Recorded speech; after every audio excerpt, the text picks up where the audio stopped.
This is New Orleans today. For more than 200 years, mistress of the Mississippi, queen of the Gulf.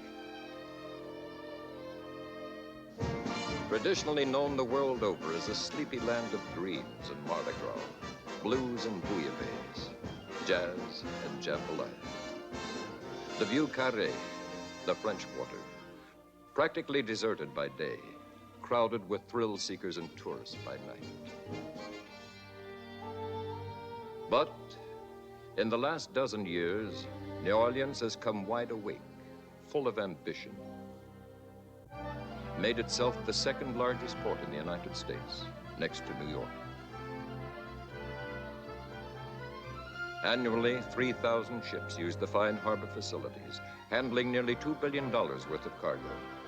Fortunately, so far, the port of the legendary Jean Lafitte has been free of the dock pirates and racketeers who have been stealing $250 million a year in New York Harbor alone.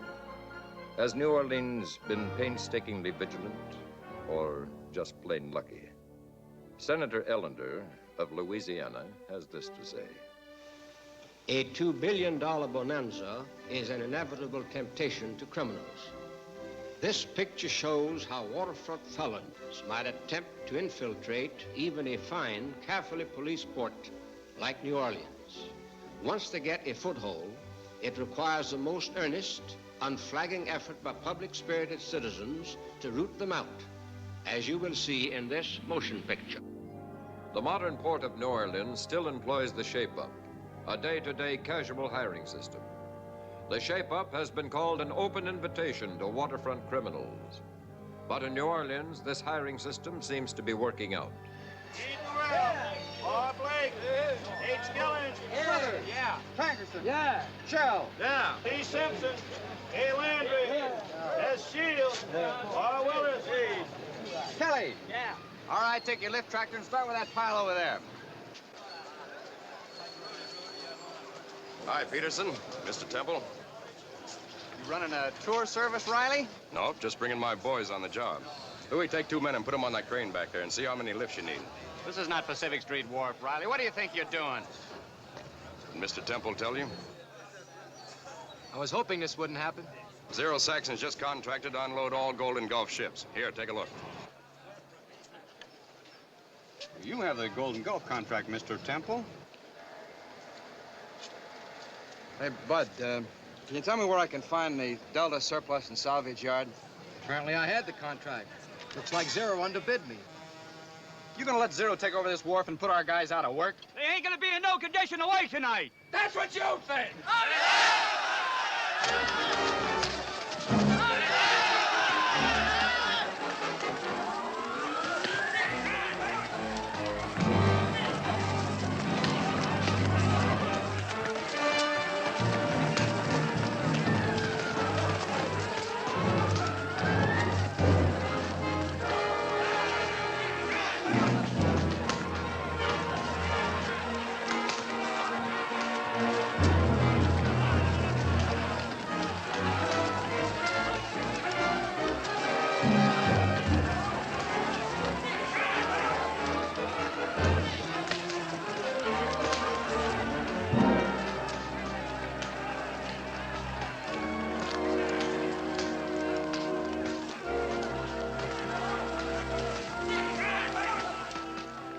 In the administration building of the Port of New Orleans, shortly after the riot, a committee from the Stevedores Contractors Association entered a complaint.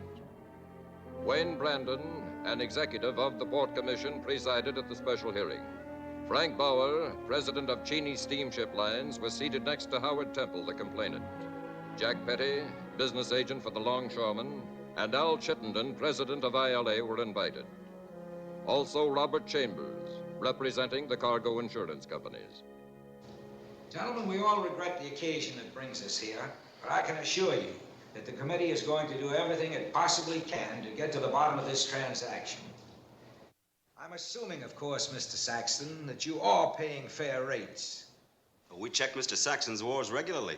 Every man gets every penny he's entitled to. The committee finds no evidence of malpractice. The committee cannot act. Mr. Saxon could be investigated. Oh, no, not again.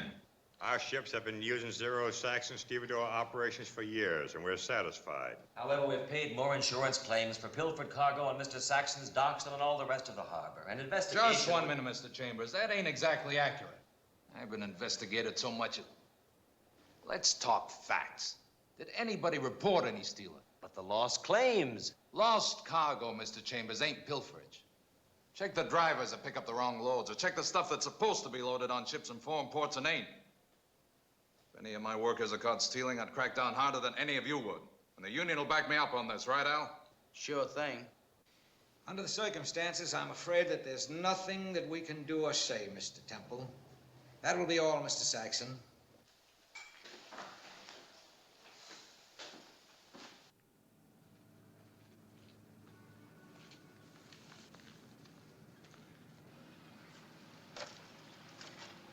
Are you Mac?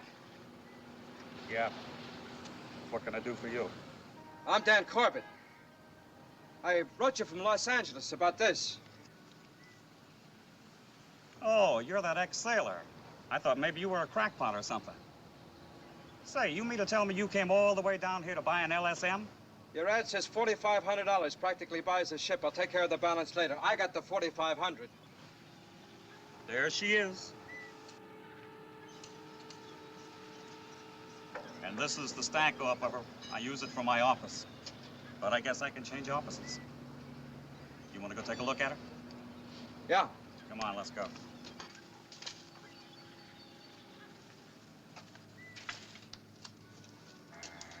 Yeah, I'm sure I can fix her up. You want cash, or will a check be all right? Take it easy, kid. What do you want with this old scrap heap? I figure a surplus LSM can haul yellow pine from places other boats can't get to. Then I'll sell the lumber up and down the Mississippi. Might work at that. Back in California, a couple of guys out of San Pedro picked up a surplus LSM. They hauled timber down from the Northwest down to L.A. You know how much business they did in their first year? $1 million. You know that personally, or did you read it? The money I'm going to give you is going to clean me out. I got to have more to fit her out, shape her up. Yeah, and for the rest of the payments. Let's call the deal off. No, I can raise the money. How soon can I have the ownership papers? Just as soon as I can get some ink for this old fountain pen of mine. You sure you want to go through with this deal?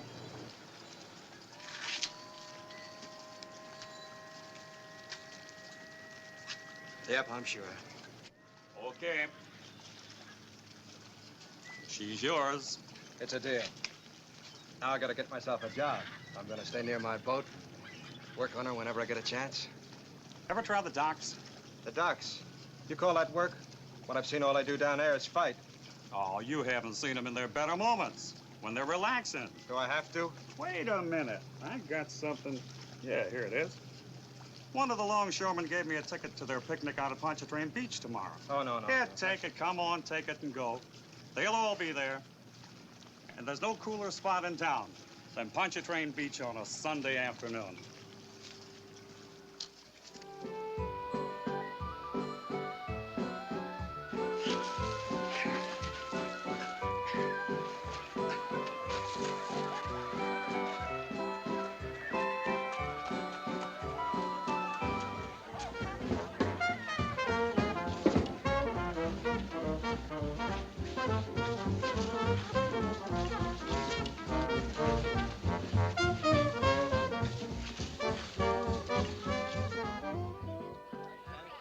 How many times can you ring the bell?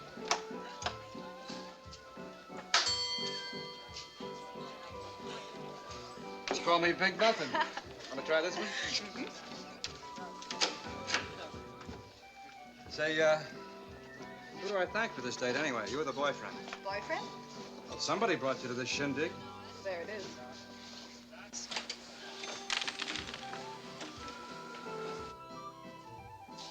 Is he blind? Well, thanks. You in his local? What local? Say, you're really a stranger in paradise. Jack Petty's the business agent for the Longshoremen's Union. Uh-oh, leave it to me to pick on the boss's girl. Don't let it throw you. What are you doing here?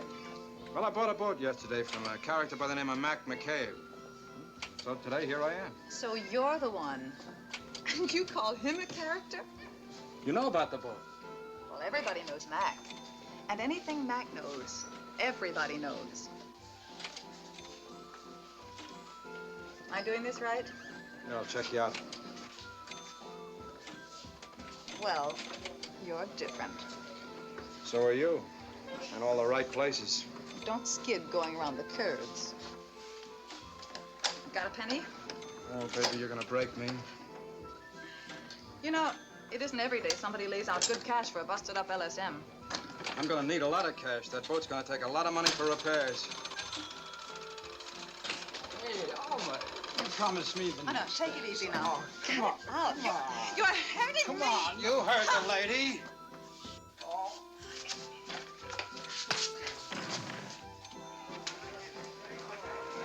Mister, you can hit. You know what he is? Drunk? He's the light heavyweight champ of the Longshoremen's Union. He's still drunk. Who are you, kid?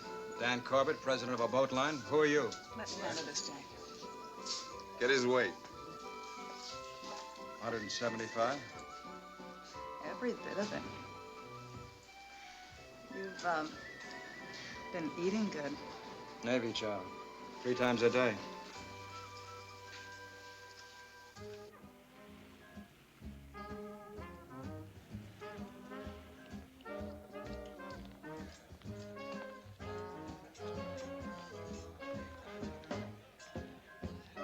Hello, Pete. Hi, Alma. Coffee and donuts. I wouldn't kid you. Everyone at one time or another comes here to the Café du Monde. It's a way of saying goodnight. Oh, no, wait a minute. I've got my own way of saying goodnight. After coffee and donuts here, the boy goes to his home and the girl goes to hers. It's an old New Orleans custom. A very lovely custom for 2 strangers, but by this time, we're no longer strangers.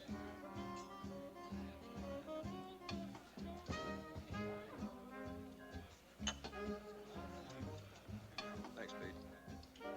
From where I'm sitting, you're still the same fellow I met at the beach today. And you should get to bed early and get up early and get yourself a job. You're very lovely and romantic, and I didn't hear a word you said. You still need a job. Like I told you, Jack Petty takes good care of his boys, and a smart boy can get ahead. All right. But I'd better stay close to you. Or you might forget. About the job, I mean. Let's not make like I'm a sparring partner. Okay. When do I see you again? I'll be around. I always am. Pop by the stevedore's office tomorrow. I'll try to have some news for you. Well, look, after coffee and donuts, aren't you going to show me any more old Louisiana customs tonight? After coffee and donuts, no more customs. Tonight.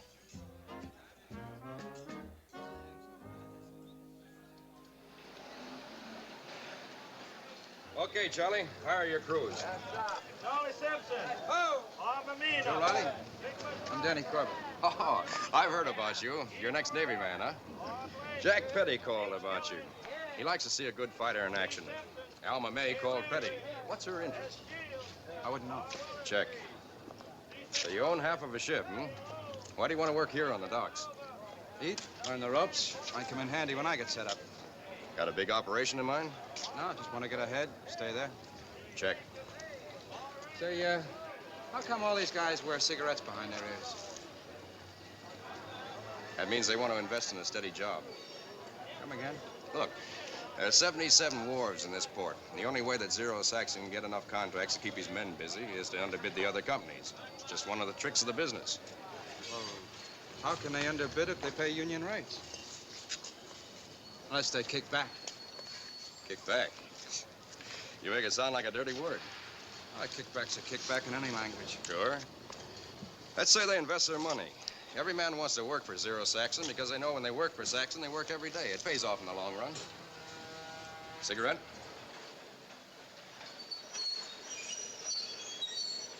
Sure.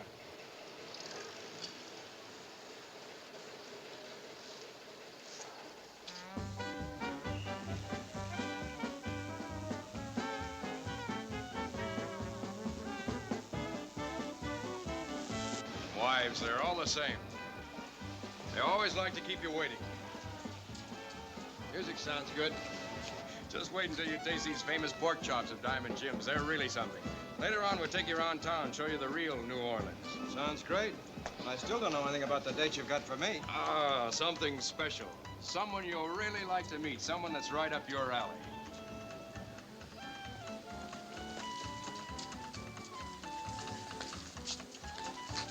It's about time. Hi, sweetie. I'm sorry we're late, but we just couldn't help it. Danny, this is my wife, Marie, Danny Corbett. So you're the fellow with the strong right arm. Somebody better introduce me. I'm sorry. This is my brother, Scrappy Durant. Better know you, Scrappy. Yeah, Scrappy used to be quite a fighter. My boss, Zero, managed him until he retired.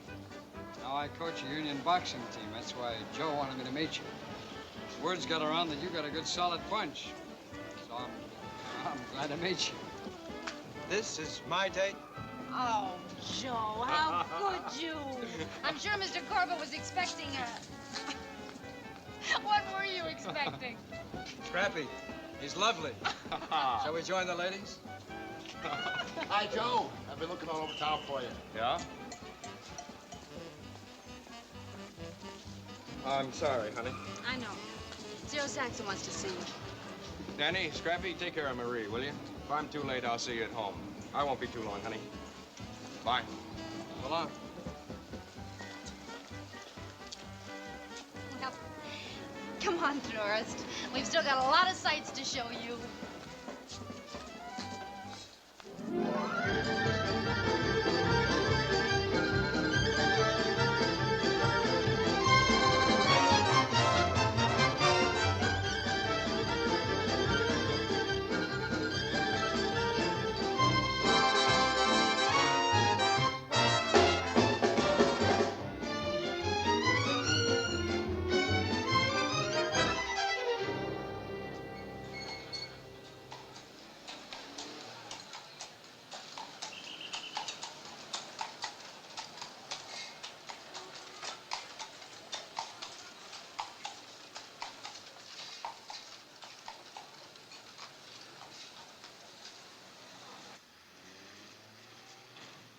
Keep the change.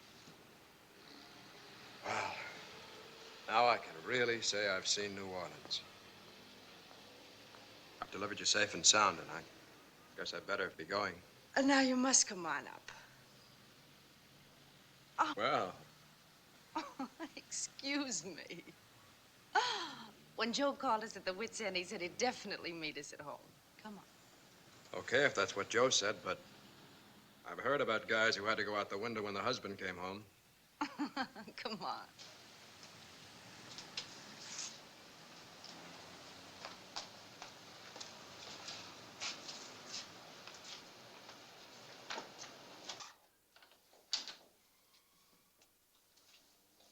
Joe?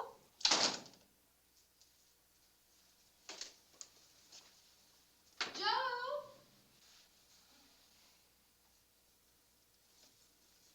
Maybe he's asleep on the balcony.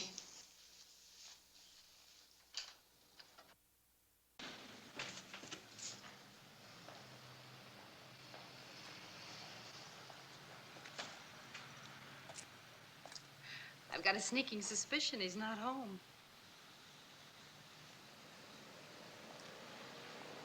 Sorry you were saddled with my brother and me. I guess it wasn't much fun.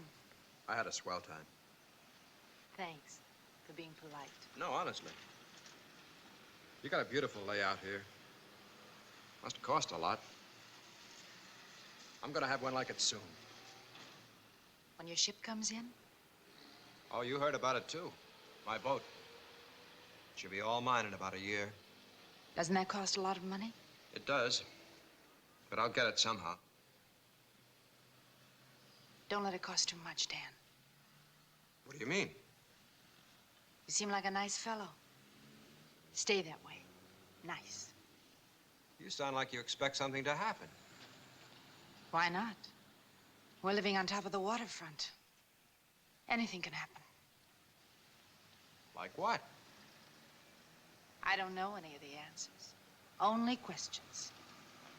But if you're a nice guy like I think, well, nice guys get hurt easily. Nice girls get hurt, too. So take care of yourself. And Joe and Scrappy. You're the kind of people I like. So stay that way. Sure. Sure, we'll make a deal. We'll all watch over each other. Did I say something wrong? Let's have dinner together, all of us, sometime. Soon? Soon. So long, Marie. I said so long. Sorry. I was thinking. Thanks for everything. I'll see you to the door. No, don't bother. I can find my way out. Say good morning to Joe for me.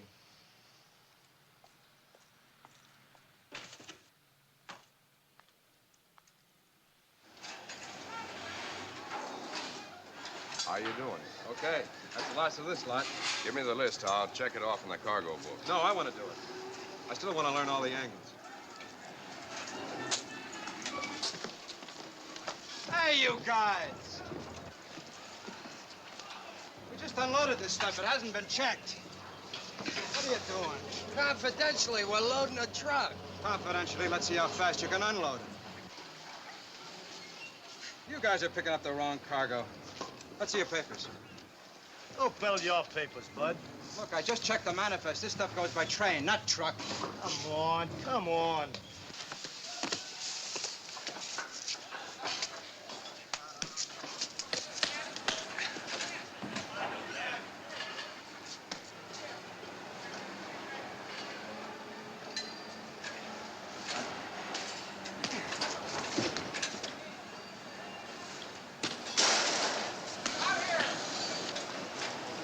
Come on, Charlie. All right, break it up. Come on, break it up. What gives? You tell me. We're loading our truck, and this guy comes up and starts blowing up a storm. They're loading the wrong cargo. I tried to tell him, and then this joker slugged. It's all right. He's a new boy on the docks. He won't pull a trick like that again. Say, who's crazy here, you or me? All right, boys, let's move cargo. Come on, you men up there, too. Let's go. We're on Dr. Time. What's the idea of pulling a grandstand trick like that? I told you, Joe, they were moving the wrong cargo. Who's running this wharf, you or me? Look, if there's a mistake, whose responsibility is it? Yours or mine? Okay, Joe. I guess I was overanxious. Go on, get back to work.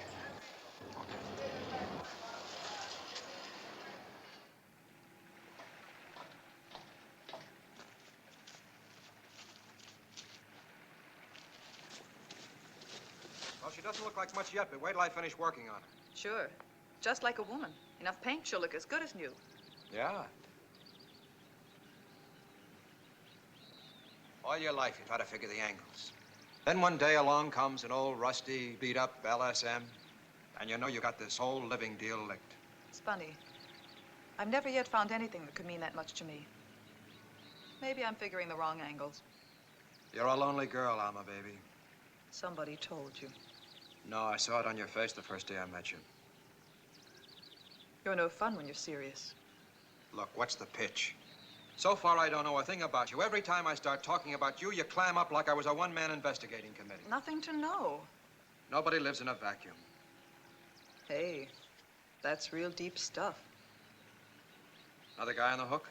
One you can't talk about? Can't talk about? Just a guy. Let's talk about the boat. Look, I'm not the marrying type either. I figured as much. What are you doing tonight? I turned ashore the town from top to bottom. I've saved up some dough. You and your boat both know where you're going. Save your money for that.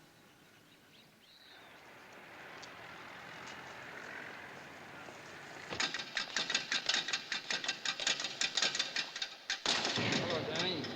Hiya, Scrappy. Danny, I want you to meet a friend of mine, Pete Herman. Pete's the ex-bantamweight champ of the world. Pete, this is Danny Corbett. And a friend of Scrappy's a friend of mine. Glad to know you, Pete. Hi, Petey. Hi, Scrappy. Hello, Ralph. Ralph, you know Danny Corbett? No, I don't believe I do. Danny, this is Ralph Tupaz. Hi, Danny. Glad to know you, Ralph. Pleasure.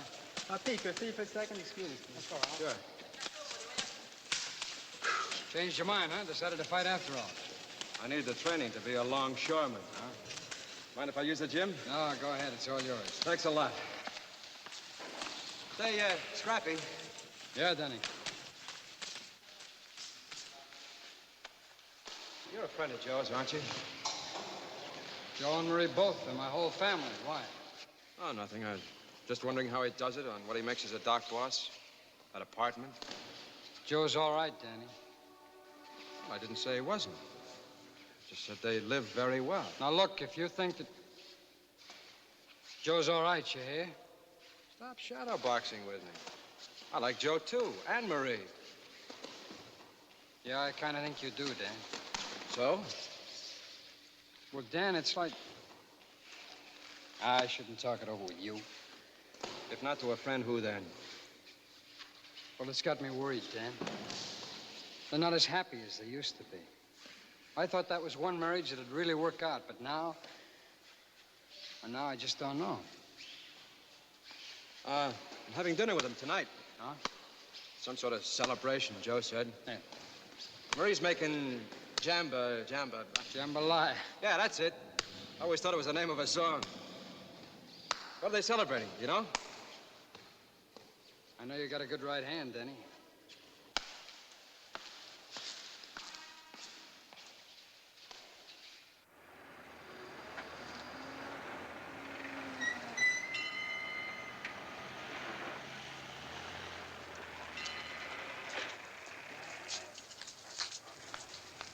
Mike, you better find out when the Artenia's due. Artenia? That makes 5 about all we're set to handle. And that's it. We mustn't be greedy. We're young yet.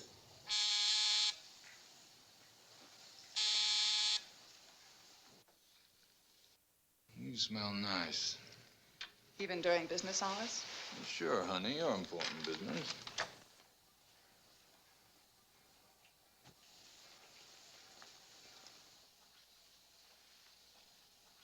Hello, Zero. Hi, Joe. You suppose we could have a little talk now? Sure. Well, there's something I've been wanting to do for a long time, and now I finally got the chance. How do you mean, Joe? A fellow's offered to set me up in my own stevedoring outfit, so well, I'd like to step on. You really think you could pull it off? Big job, big headache.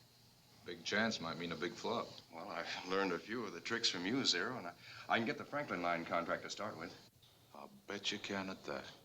Well, that is, naturally, if you're not interested in the contract yourself.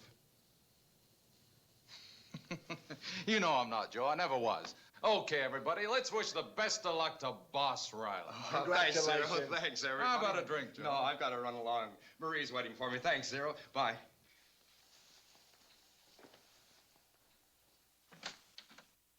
He's a nice guy. No? Say goodnight, honey. What? Go powder your nose and straighten your seams or something. Be a good girl, baby. Oh, sure.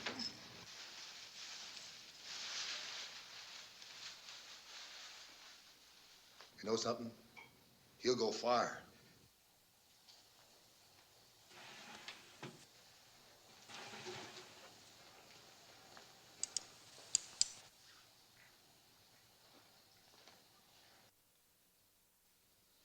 You gonna let him walk out just like that? Anytime he decides to talk, he can close us up. No kidding. Take care of that. I want it back. We don't get rid of it? Not yet. Come on. Bye, Zero.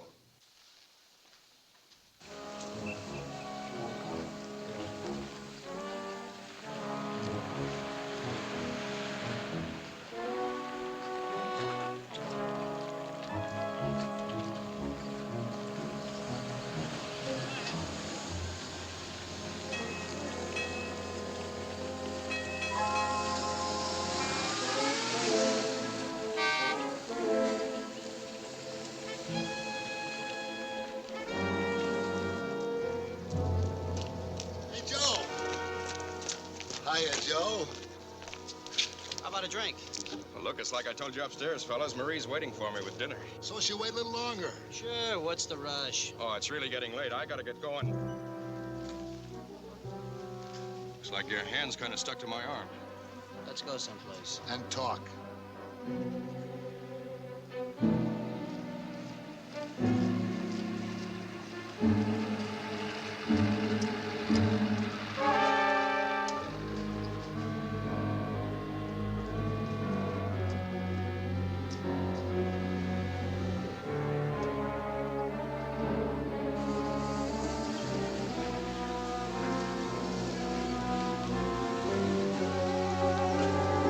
Just seen the quarter two system. She's Helene.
Joe's been working hard lately.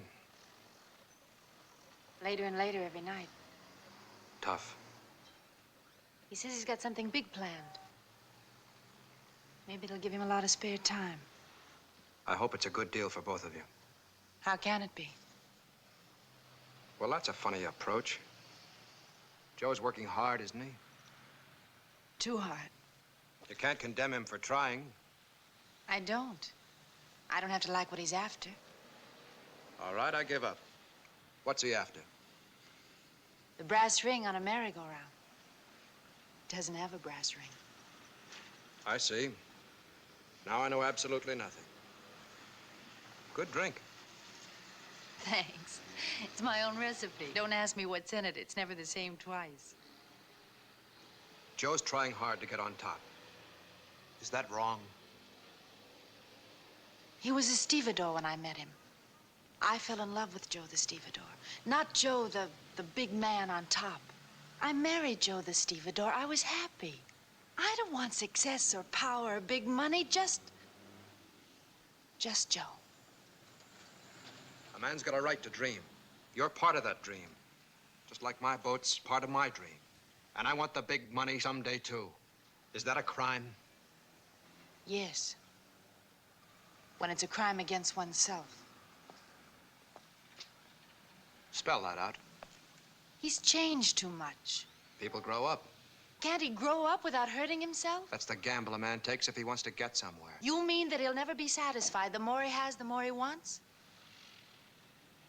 I'm wasting my time. Joe won't be happy till he makes the big move. And now the time has come. Is this something you know, or did you just dream it up?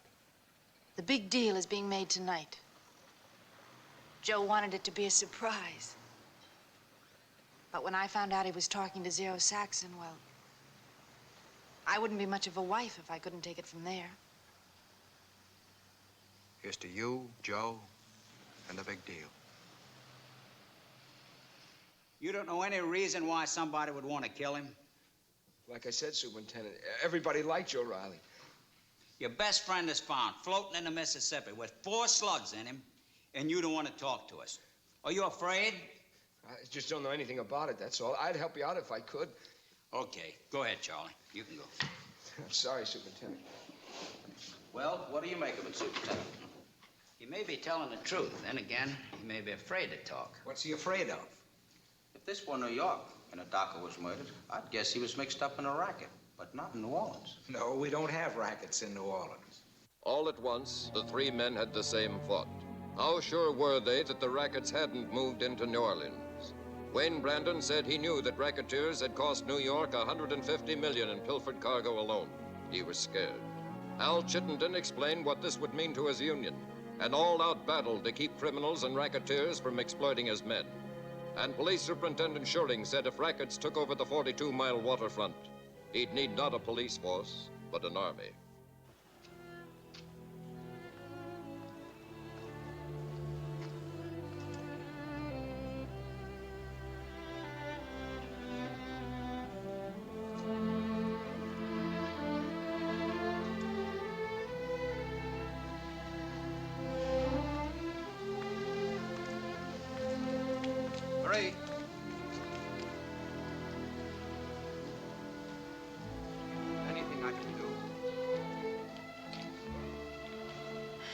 Uh-uh.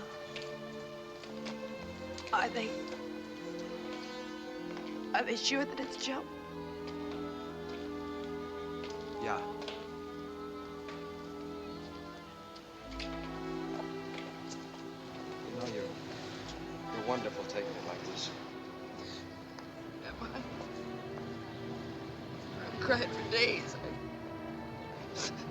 I don't think I can cry anymore.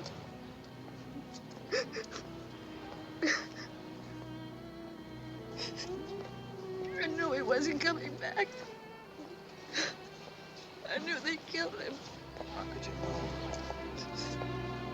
I knew that Joe wanted to quit. When he didn't come home, I knew right away what had happened. Just because he wanted to go into business for himself, Marie, it doesn't add up. I wish I knew. I wish I knew. I know. The man I married didn't just disappear. I lost him a long time ago. He started working for Zero Saxon.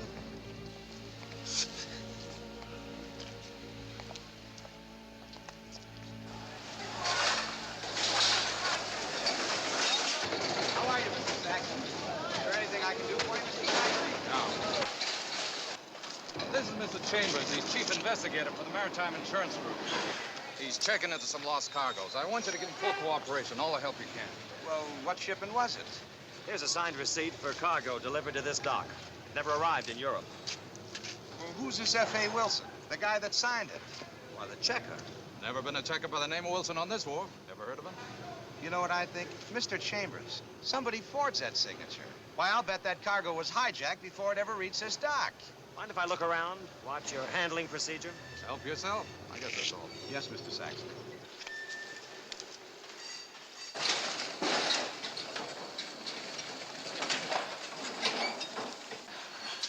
Look, Mac, I said nobody opened these crates.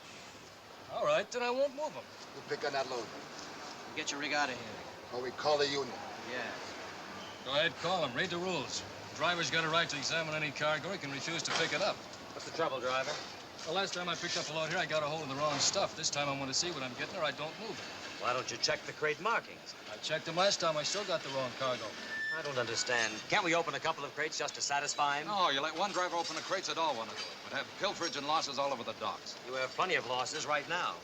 What are you doing? Writing an order impounding the cargo. I have the authority. Impounding it? Maybe there's nothing wrong, but we've paid too many losses lately to take a chance. Mr. Chambers, I think you're putting yourself through a lot of trouble for nothing. We'll see. But you'd better warn your men, Saxon. I'm posting a guard on this wharf. And if anybody touches one of these crates before my investigation, he goes to jail.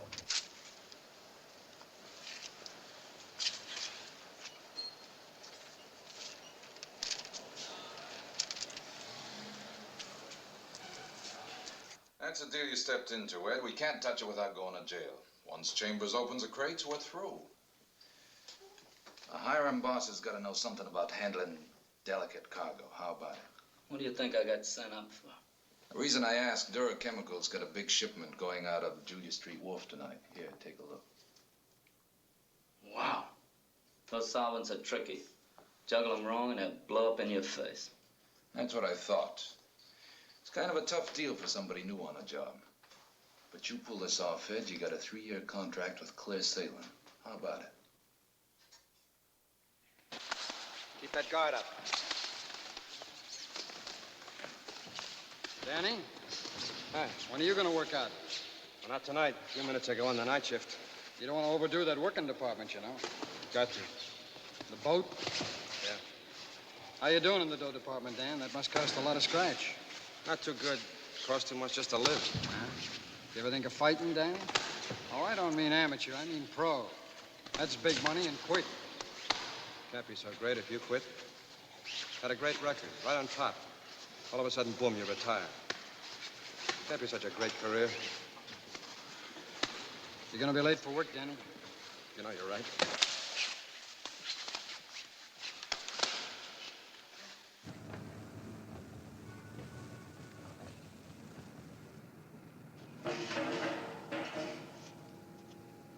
What, are you soft in the head?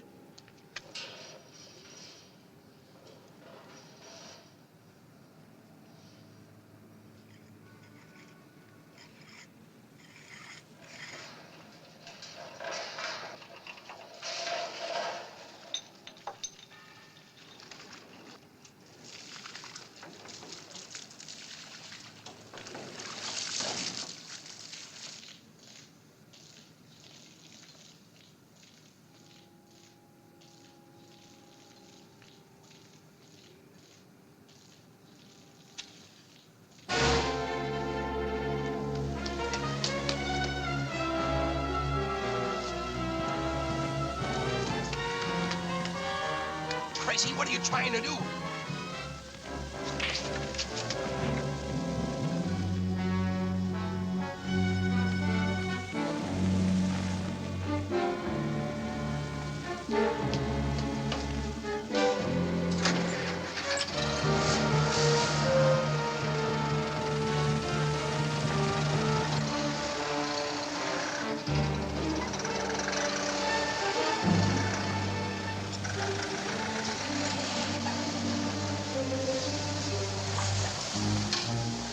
He lost up the whole deal. Stupid! Don't you call me that. He's gonna pull it off for us. It's rotten, Jack. That's what it is. It's rotten. I still don't see what you mean, Al. All right. Then I'll lay it on the line. I've been around this union a long time. I can smell a rotten setup a mile away. And I've been telling you for 3 hours, you got one in your local. You just let me What's explain. to explain? A foreman murdered? An insurance investigator ties up cargo for examination? Go on. Explain why it just happens to be destroyed in a dock fire on one of your wharfs. Those things happen, Al. You know the waterfront. One of my boys stopped what could have been a big fire. Is that rotten? That doesn't explain why the men won't talk about the murder or the fire. They're afraid to talk. They're scared. Of what, Jack? How should I know? If they're scared, why don't they come to their business agent for help? I'll tell you why. They don't trust you. Well, if there is a mess, which I don't admit, don't I at least deserve a chance to clean it up myself? All right, Jack. I'll give you one last chance. Clean up this mess or you're through as business agent of your local. I don't understand. Don't anybody ever bring me any good news? I can't help it. Things are getting tough. You know what Chambers thinks about that fire. And making an ex-con your new hiring boss didn't help either. You gotta do something, Zero. You mean besides paying you all that grease? If Al cans me, I'm no good to you. Grease or no grease. If Al knew the local was solid for you, had confidence in you, trusted you, he wouldn't dare kick you out, would he? No, but how's he gonna think that? Well, supposing the boys threw you a testimonial dinner, sort of a spontaneous tribute to their business agent. I ain't heard anything about a spontaneous tribute. That's because we didn't tell him about it yet. Stupid. You're stupid. Don't worry, they'll kick in. They'll show up, too. You better get your tux clean. It ought to do it, Zero. It just ought to do it. You know something that would really put the nuts on the cake with Al? Give him a hero. For instance? For instance, a nice, clean boy who Jack Petty gave a break to on the docks. A boy who repaid his trust and confidence by putting out a fire that could have cost the city $1 million. Yeah, I already told Al about that young smoke eater. I might even do something for him myself. What was his name again? Yeah, what was his name again? Dan Corbett.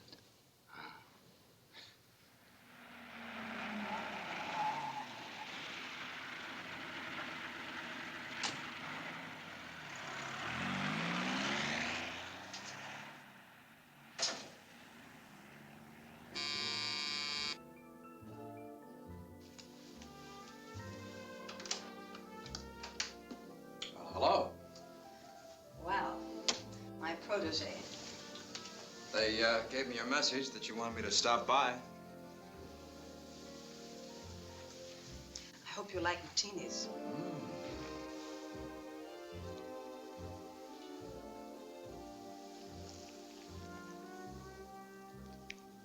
Thanks. Thank you. Zero thinks I'm quite a talent scout. What's the gag? No gag. You've got a bona fide invitation, and I've got to deliver you. What difference does it make to Zero whether I get to Jack Petty's dinner or not? You'll find out later. You know, you're quite a guy. Fighting, putting out fires. You're better at starting them.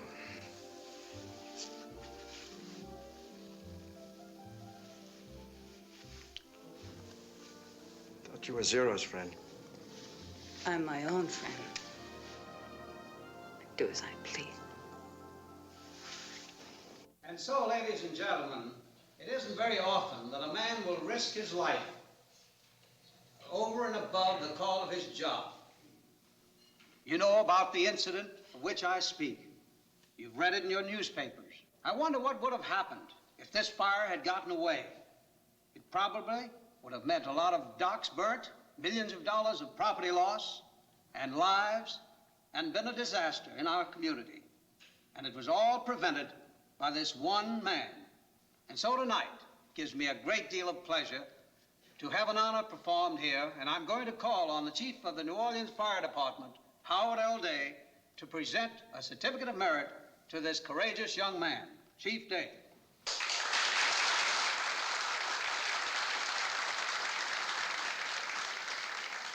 Thank you, Councilman Skiro. Ladies and gentlemen, on behalf of the citizens of New Orleans, it gives me great pleasure in presenting this certificate of merit to an outstanding hero, Mr. Daniel Corbett. What idea was that? Go on. Go on up. Go on.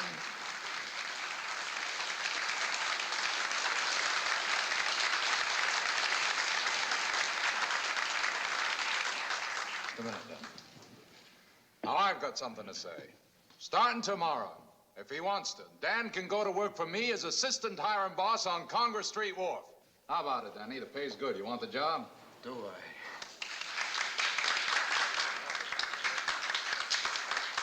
And who do you suppose picked our young hero? Gave him his break on the docks. That's right, our guest of honor, Jack Petty. Now, you know, Jack, he hates to make speeches. But even without speeches, Jack knows how we all feel about him. But in case he should ever forget, the boys in his local all chipped in and got him a little reminder. And I think it only proper that President L of the Union should make a presentation. How about it? Danny, you just hit the jackpot. This is a beautiful solid gold cigarette case. And it's engraved to Jack Petty, a real guy from his boys.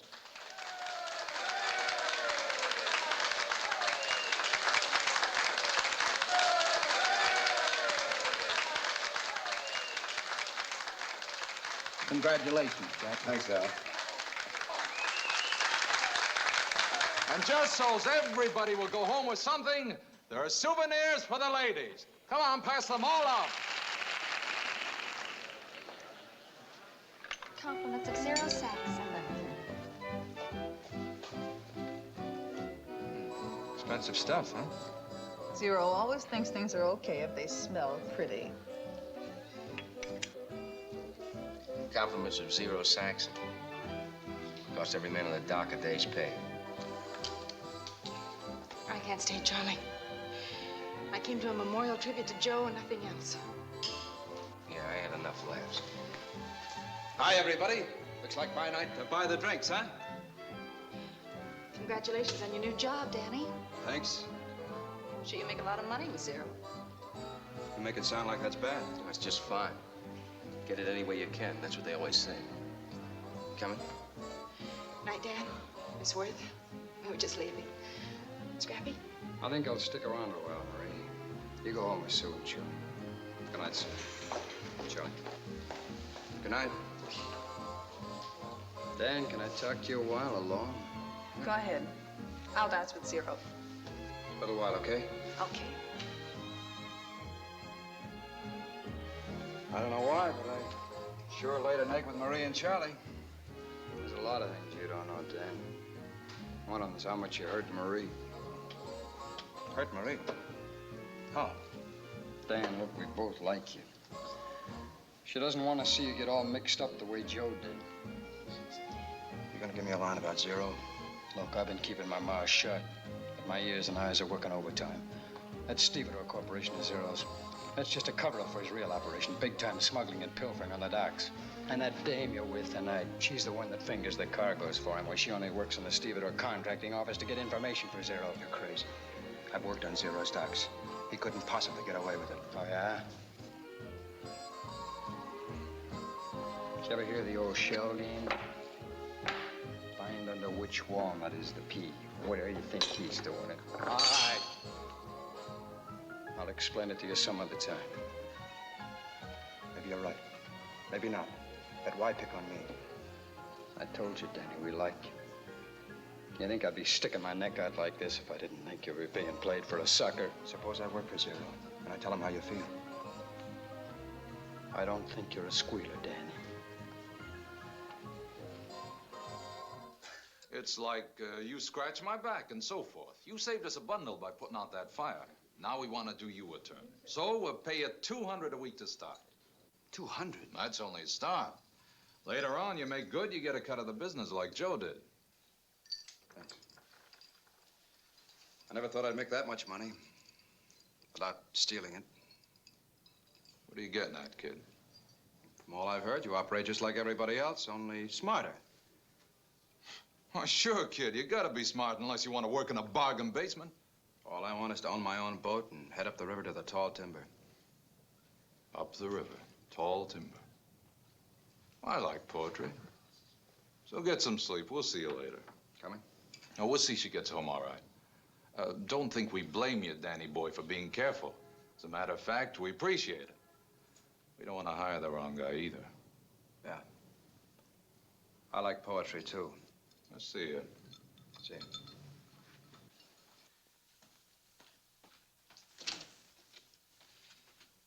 Who got to him? How do you mean? You didn't hear nothing on the docks, I could tell. Somebody got to him after I offered him the job at the banquet. I saw him talking to Scrappy. They was yapping like two old maids. I noticed how Scrappy's changed ever since Joe Reilly was killed. He just might talk too much. Marie's his sister, and he's her brother. You know what I mean? We can't stand the heat of another killing.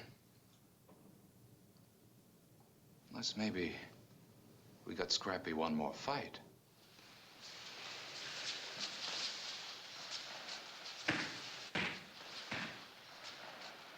This guy's just a plain squealer. An A1 stoolie. That's why you gotta be a little more careful who you talk to. The little punk went to the boss and told him everything you said. Do yourself a favor. From now on, keep your lip buttoned up. Let him go, stupid.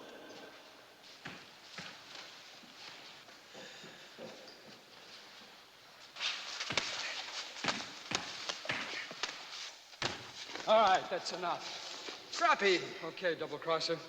I'm gonna teach you a lesson you'll never forget.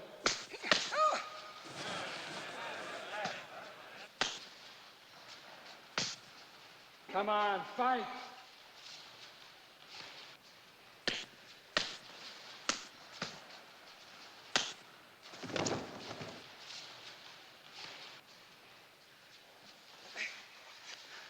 What's the matter?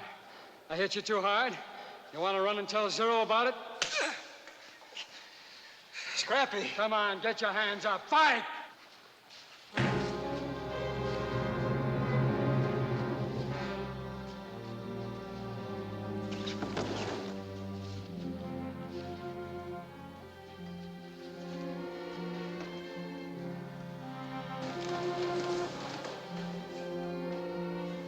Dead. I couldn't. I didn't hit him that hard. It may work out with you. You never work out with anyone. He wasn't sparring. He came in the ring like a wild man. Funny. Just a couple of minutes ago, you was talking to Deuce and Big Mike. Now?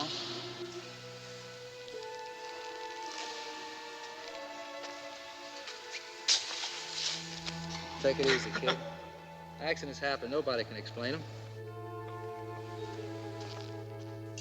You didn't kill him. He had no right to fight. I tell you, I killed him. I don't know, he seemed sore about something. I don't know why. But he kept hitting me and hitting me. Then I hit him. Just once. It wasn't hard. I've hit a lot of guys harder. And Scrappy was a fighter. He went down. He never moved. I've been trying to figure it. Why? Why? His heart. What about his heart? He had a bad heart. The doctor told him another fight would kill him. Who knew about this? Just a few. Scrappy was too proud to let on. That's why he quit the fight ring. Zero knew. He used to manage him. Deuce and Big Mike were there. They'd been talking to him. Okay.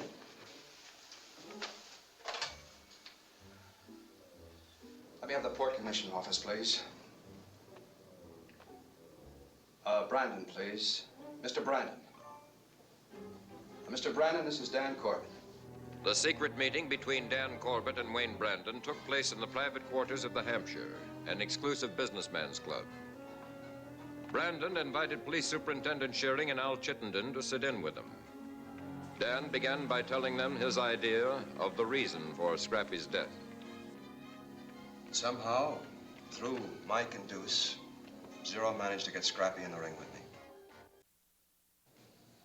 The rest you know. Just what is Zero's setup? Big-time pilfering, mainly. But with sidelines. Smuggling, kickbacks, special collections, short gangs. Now you see why I wanted you two here. I just don't see how Zero can get away with pilfering. It has to be a big operation with contacts to finger the cargoes. Zero's got a girl planted in the Stevedores Contracting Association. The checkers and dock bosses are in on it. He even operates the new Dixie truck line as a blind. But with labeled crates, ship's manifests, signed receipts, how can he manage it? Well, the way Scrappy explained it is like the old shell game. Here, I'll try to show you what I mean. Al, would you pass me a couple of those matches? Couple of them. The shells. But instead of using shells, Zero uses a ship, a warehouse, and a truck. Oh, yes. Instead of 1 P, he uses 2, just to make it more complicated. Now, let's say that this is the valuable cargo Zero wants. It's on the ship, and it's unloaded on, say, Poitras Street Wharf.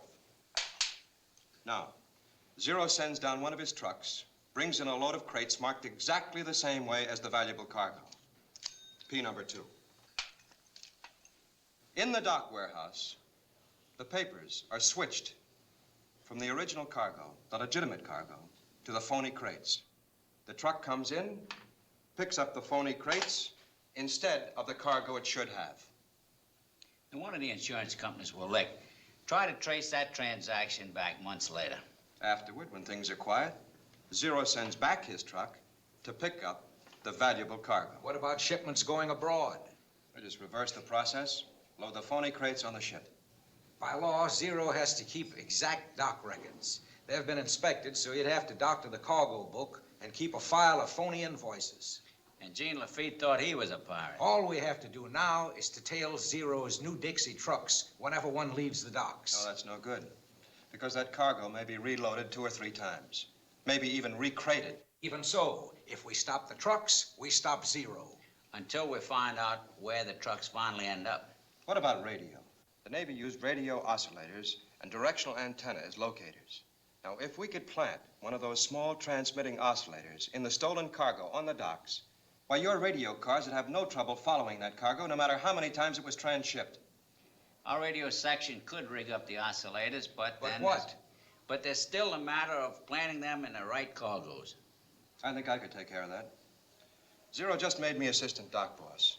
I could keep that job until the oscillators are planted.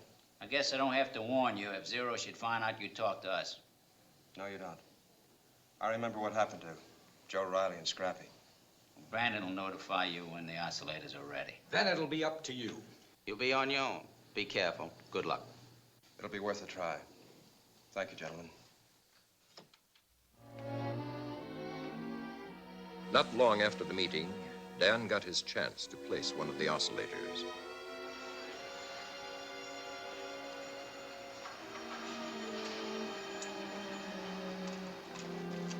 What do you think you're doing? Oh, the corner of the case was smashed. I was just nailing it up. Anybody catch you doing that kind of work, you'll have the union on your neck. Oh, thanks a lot. See, I don't know all the union rules yet.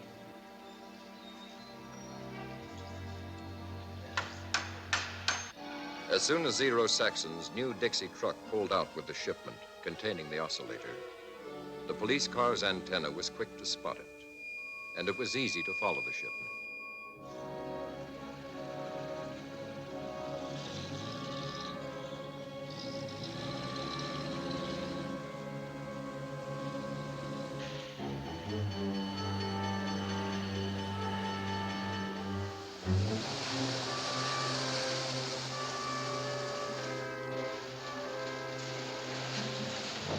man. Let's get this stuff moving.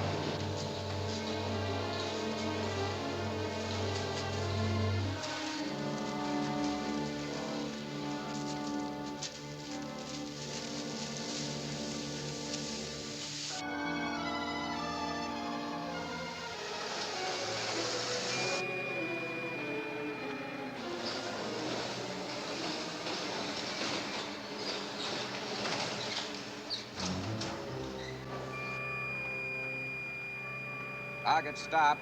Transship once. Seems to have settled down for the night. Bearing 137. 137, Pointer Street Wharf. This is Unit 30. Lafayette and Delta. Final bearing 286. 286, Lafayette and Delta. Well, there it is. That's where our transmitter ended up. You know that location, Superintendent. Do I? One of the biggest warehouses in the city. Challenge Distributors. Big firm, important, respectable, so to speak. Doesn't seem possible. They could be handling stolen goods. We'll know for sure when we raid them. But first, we must find out how many more outlets Zero has. Only a short time later, after following through the same procedures, Police Superintendent Schuring had his information. Besides Challenge Distributors, Zero had 2 more outlets, General Wholesale, and last, Ace Storage. Now, they were ready to move in on Zero.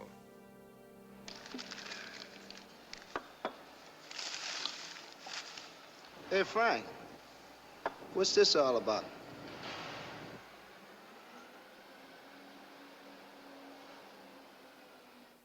I thought I'd better bring it. It was in one of the crates from the docks.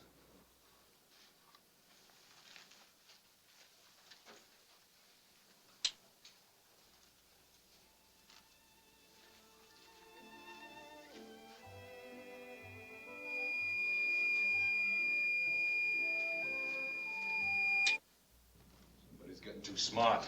I don't like clever people. What is it, Zero? It's a small transmitter to trace those crates by radio. The police? You better pack all this stuff back in the crates like it was. Get it back on the docks pronto. What about the dock records? They check those receipts against the cargo book. We'll fix the records. Get going. What are you doing? Thought I'd call up and get the boys started. If they planted oscillators, they bugged the phone too. Do as I told you. Okay, Zero. This thing didn't crawl in that crate by itself. Somebody helped it. Somebody who's a little too clever to be around. Anywhere.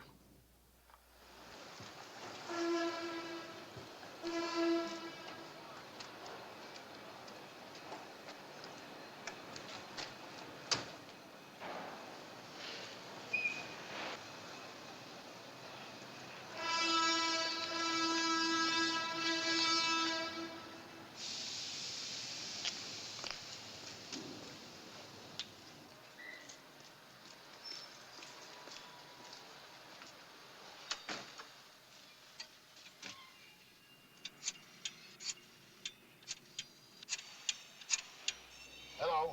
Hello? Hello, Jim? Yeah. This is Mike. Look, I think there's an undercover police car across the street, so I can't come in. The boss wants you to pack all those crates. All of them. Yeah. Boss wants you to pack all those crates, just like they were, and get them back to the docks. What? What about the records? Zero will take care of that. You just get those crates back to the dock quick. Right. If that cargo gets back on the docks, our evidence is gone. If we stop the trucks, they'll know we're monitoring their warehouse calls. I think we can fix that.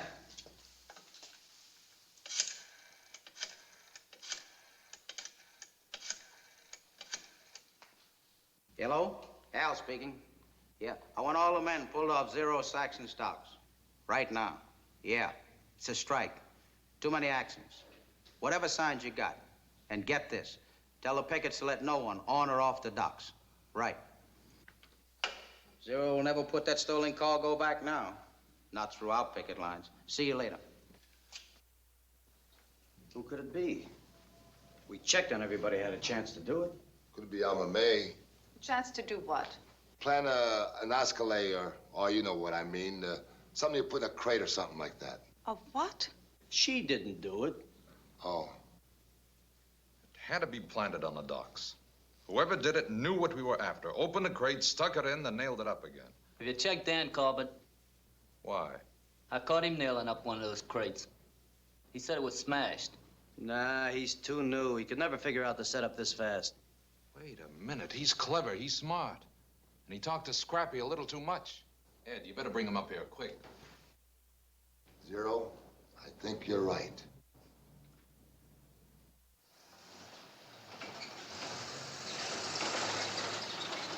This is Special Unit A outside the Challenge warehouse. Loaded truck just came out of the building and turned down toward the docks. Over. Okay, we've got it. Just sit tight where you are. This is Superintendent Shuring. Dispatch the 3 special details to the warehouse. I'll be with the dock detail.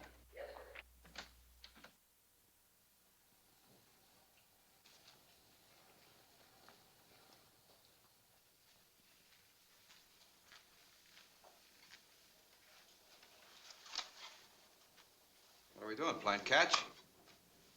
We were wondering if you'd ever seen it before, that's all. What is it? And how would I have seen it before?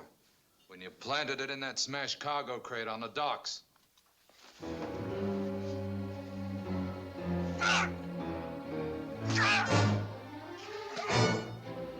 Very clever and smart, Danny boy. Now don't start acting dumb. Talk.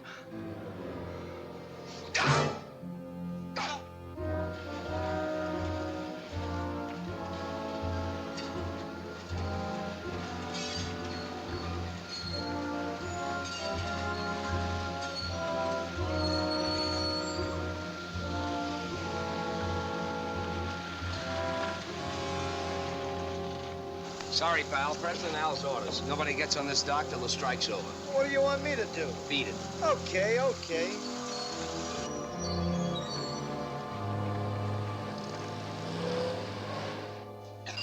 Hold it.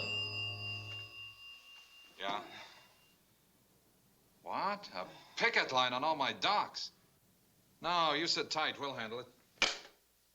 The union boss has pulled all his men out for contract violations. The truck can't get through the picket line. That does it.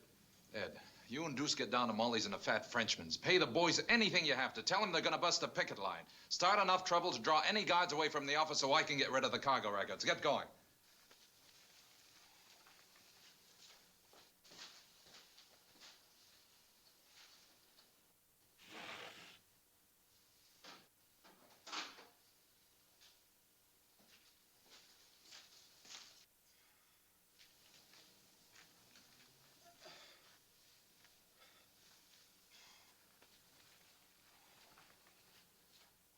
Why give him a gun? Because it's the one that killed Joe Reilly, that's why. If he has talked, a nice murder charge complete with a beautiful set of fingerprints might make him change his testimony. I'll leave you to watch him.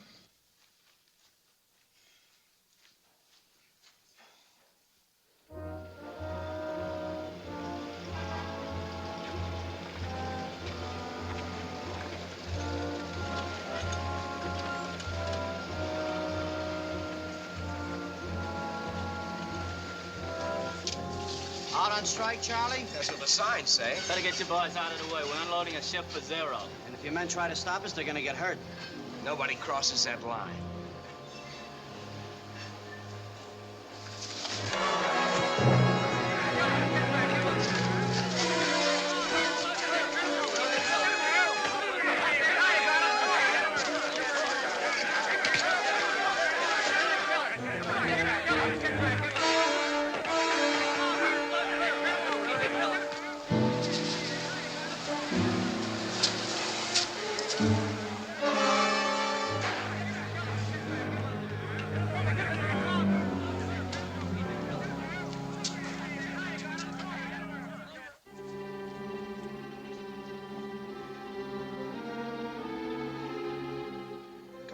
They'll give you a break. Suppose they won't. It'll be worth a chance. If you're picked up with Zero, it'll be nothing short of murder. Trust me, I'll go to bat for you. Shut up, you punk.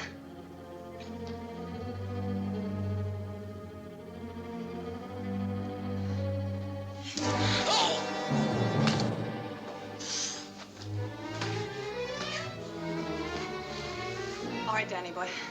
Now you can tell the police I helped you.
she is. Still in awful shape, but she's almost mine. What do you think of her? You know, I never quite believed that boat story. Well, that's a fine attitude. Don't blame me, lady. I tried to talk him out of it. We interrupt this program for a special news bulletin on the Zero Saxon case. On the basis of additional evidence from the New Orleans Police Crime Laboratory, the grand jury this morning indicted Floyd Zero Saxon for the murder of Joe Reilly. Ballistic tests proved conclusively that the bullets taken from a young longshoreman named Corbett were fired from the same gun as those found. You know, it's lucky Zero was such a good shot. Just suppose he missed you. Say, if you two are gonna start painting the boat, you better get going. Okay, Captain.